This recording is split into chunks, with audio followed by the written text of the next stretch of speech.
Okay, let's proceed to the next topic. I think this will be the last topic for this particular chapter. And after this, we will be discussing open channels already. So, and I think this would be, hindi naman siguro, yung pinakamahirap na topic dito. Anyway, our next topic is three reservoir problems. So, three. Pwedeng meron kasing apat, lima, anim, but we will just be limiting. Pwede rin two.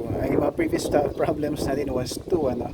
Yung mga problems before, usually we have two reservoirs. So, one that is upper and one that is lower in terms of their elevation. So this time we will discuss we have three reservoirs, no? And what else? Yeah. So what if we have three reservoirs? And I think I have also discussed the functions of reservoirs. Kailan ko pa na-discuss yun? Discuss ko na ba? um, from the term itself, reservoir, so it's used to store water for many purposes. Ano? So pwedeng pang agriculture, for irrigation, for domestic use. But if you're going to use it for domestic use, it has to undergo treatments, depende kung anong usage, kung pwedeng inumin yung tubig, then has to undergo several treatments, ano. Okay, and reservoirs, yung mga dams, I think also usually kapag nag-construct tayo ng reservoir, we build dams across a river, not to impound water. So those are reservoirs, you know. And or we can also use, we can also construct large tanks for the storage of water, you know, to preserve water and for future purposes, for future use. Okay, so usually we have several reservoirs connected to a single reservoir, just like this topic right now, three reservoir problems. So pag sinabing reservoir problems, so tatlo. We have the highest reservoir, usually highest in terms of the elevation, and we have the middle reservoir, which is ito yung second highest in terms of elevation, and then we have the lowest reservoir in terms of the elevation. So this would be the middle reservoir. So we call this the middle reservoir, not because it is in the middle, it's a figure, but because it is the mid, because of its elevation. It is the second highest among the three in terms of elevation. So even if reservoir C here is located in between A and B, if has the lowest elevation, then B is still the middle reservoir. Okay, so middle reservoir. Yeah. Okay, so in three reservoir problems, we have two conditions here, two possible conditions. It's either, although discuss naman sa module natin, but let's try to briefly discuss this. So we have, it's either, so sa lowest reservoir C, pwedeng reservoir A and the reservoir B supplies reservoir C, just like in the figure. So the discharge in pipe 1 napunta dito sa junction, ganun. Dito naman pipe 2 punta sa pipe 2, it goes down papunta sa reservoir C, and reservoir C perhaps would supply for households or irrigation purposes, But ito yung first condition is when the two reservoirs A and B supplies the lowest reservoir. And another condition is when reservoir A, the highest reservoir, supplies both reservoir B and reservoir C. Okay. So pag ganun naman yung direction ng Q2 natin. So which means that reservoir A supplies both the middle and the lower reservoir. Okay, so those are two possible conditions.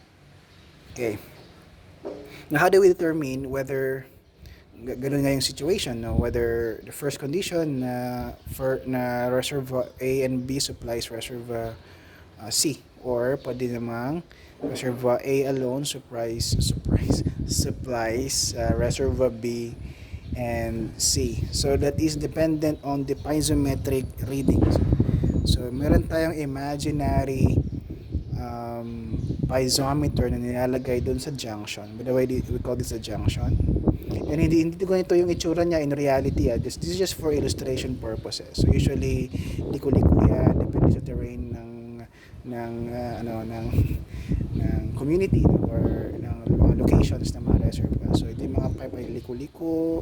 Yeah. But for illustration purposes, this would be our drawing. Okay. Wow, mahangin. Okay, next.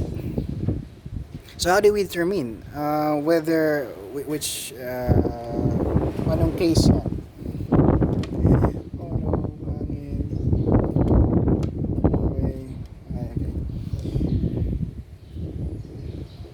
So that is dependent on the piezometric reading on the junction. So nagkakaroon tayo ng imaginary piezometer sa may junction.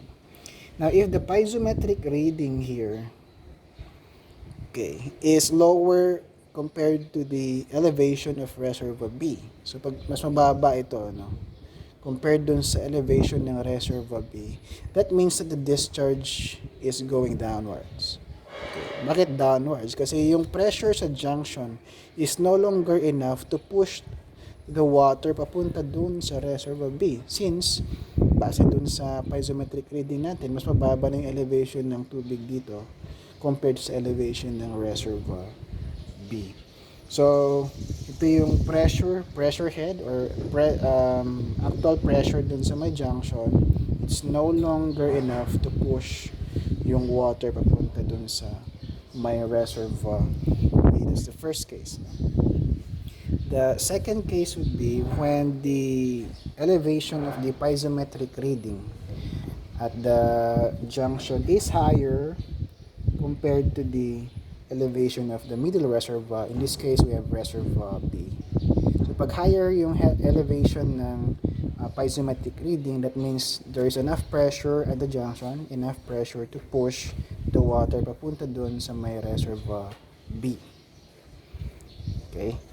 So that's it. So that would all be dependent on the piezometric reading on the junction. Okay? So that's it. The two conditions.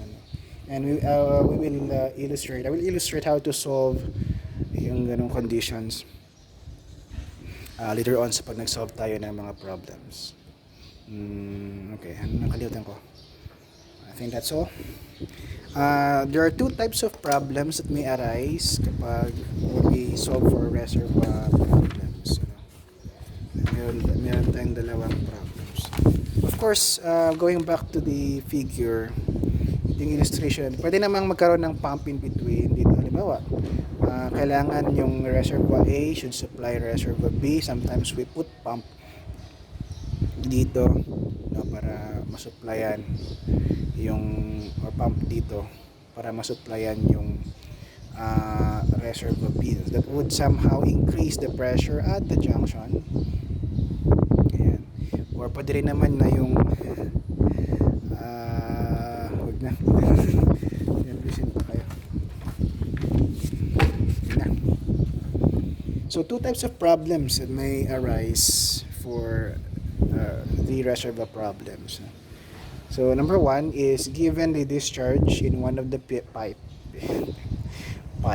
or given the pressure at the junction, and the required is the elevation of one of the reservoirs or the diameter or length of the other pipe. So given yung isang discharge, okay, in one of the pipes, or given yung pressure sa junction. If we know that pressure at the junction, we can easily identify the pressure head or the piezometric reading at the junction. Okay. Next is the second type of problem. Given all the pipe properties and elevation of reservoirs, find the flow in each pipe, which can be solved by trial and error. So basically, the second type would be a lot more difficult compared to the first type. So we'll have examples of these types in the succeeding problems. Okay, so that's it. Let's proceed to problem solving so that we will know. Ay, by the way, may correction pala ako sa although I will discuss this later on, na baliktad yung sign na na-encode ko, may typo error tayo dito.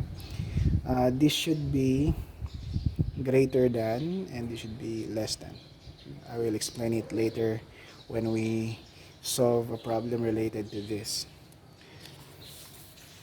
Okay, let's solve problem number 1. Solve natin yung problem number 1.